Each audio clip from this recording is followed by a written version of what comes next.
Hi, I'm Chef Trevor Rowe from 5 Senses Gourmet, and this week we're going to be doing a grilled strip loin with a butcher block sauce. So what we want to do to get started on here is we want to dress up our steak so it's really nice. One thing about when you season your steak is to make sure you put your salt and pepper on it right before you put it on the grill and not before, because what happens is it'll actually start to draw out the moisture, and then when you put it on your grill you'll create a steam layer between your steak and your grill, and you won't receive the nice grill marks that we're always looking for. So really it's got to be just before we put it on the grill, and I'll show you how we do that. So here I have a beautiful strip loin, and I'm a big fan of strip loins. They're my favorite cut because of the great marbleization inside the meat. When you get into a beef tenderloin and things, they don't have such fat content, so the flavor's a little bit less, so they're a little more juicy and tender, but the flavor isn't there like a strip loin. This is my absolute favorite cut.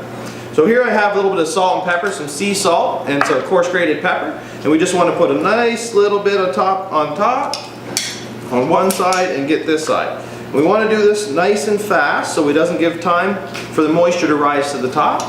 Just a little tiny bit of olive oil or high heat grapeseed oil. And we just basically want to rub that in with our tongs. And this is basically going to make like a glue so the salt and pepper really sticks to our steak. And we want to make sure we do this on both sides.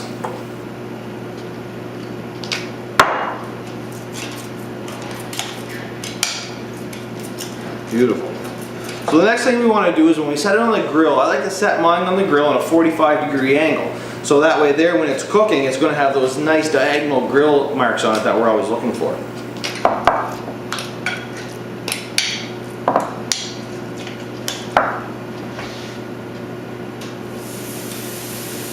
And that's the sound you want to hear. You want to make sure that you have a nice aggressive searing sound when you drop it onto the barbecue. So that way there you know that it's searing the meat properly. Now I know everybody said it and everybody knows that grilling, when you grill a steak, the most important thing is to only flip it once. Now I've got to really tell you why that happens and why it's so important just to flip it once.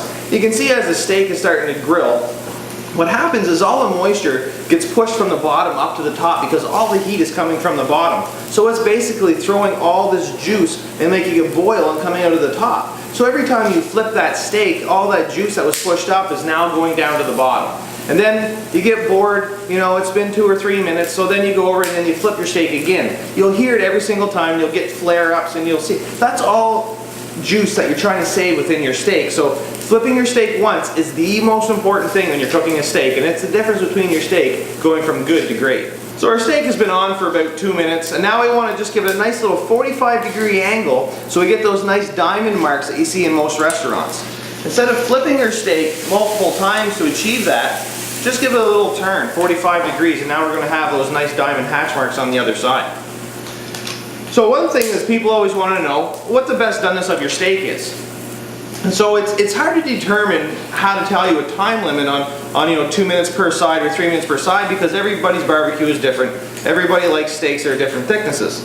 So the best way to know is that if you like your steak rare, you want to cook it on a high heat. If you like your steak medium, you want to cook your steak on a medium heat.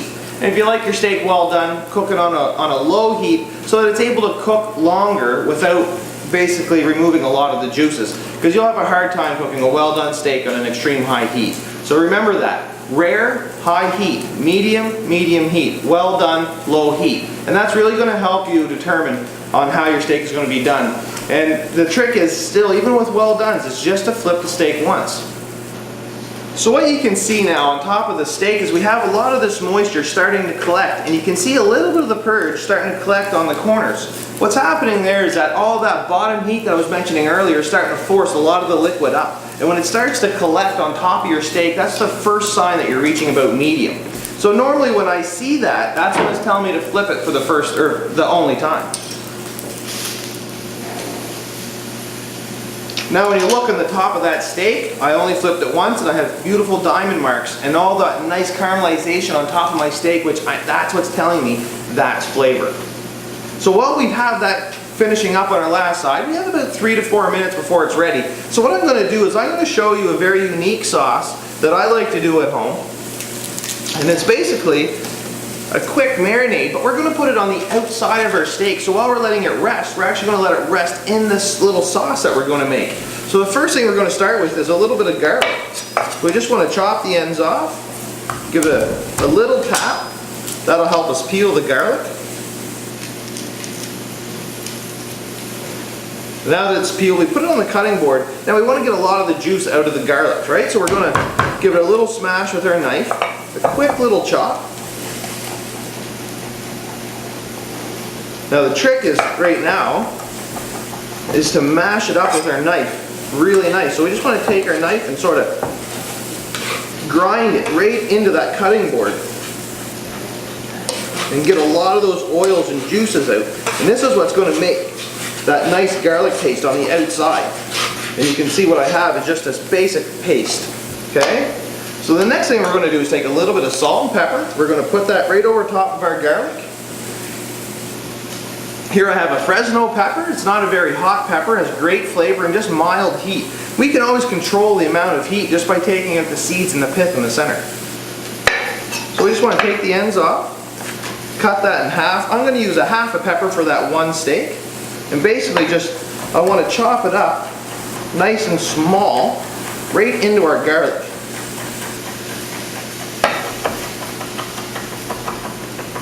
And I like to get it up in nice little tiny pieces because we don't want big chunks of hot pepper.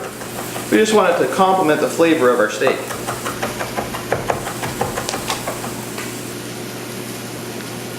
So the next thing I'm going to do is I'm going to take some of my favorite herbs, and you can choose your favorite herbs as well. For me, I like sage. It's one of my all-time favorites. When it comes to red meat, thyme is a must. And just a touch of tarragon, because I like that little tiny bit of an anise flavor on my steak. And then we chop all the herbs up into all that garlic, salt, and pepper that we have. So the next thing we want to do is a little tiny bit of olive oil on top of here. Right on your cutting board, this is fine. A nice aged balsamic vinegar, just a touch. And for freshness, a little bit of lemon juice. So we just give it a little roll on your cutting board, pierce it with my knife, and I just squeeze a little bit of lemon in. And so now what I want to do is I want to take my knife and when I grind all this stuff together on my cutting board to make almost like a paste.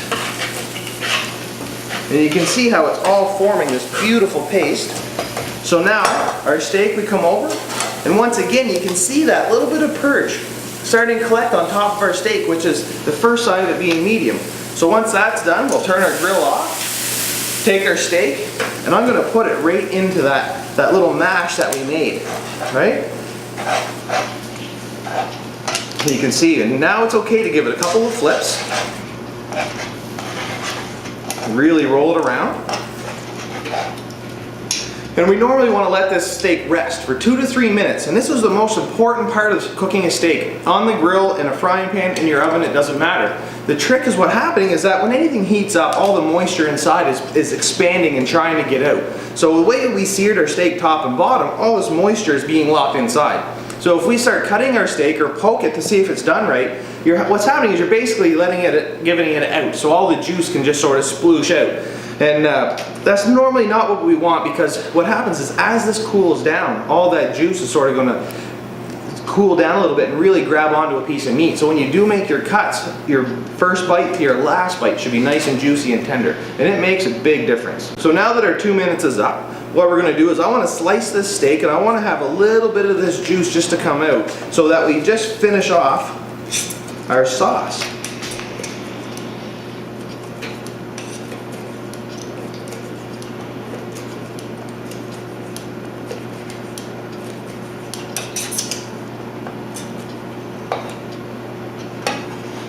We're just going to let that sit there once again just for a second.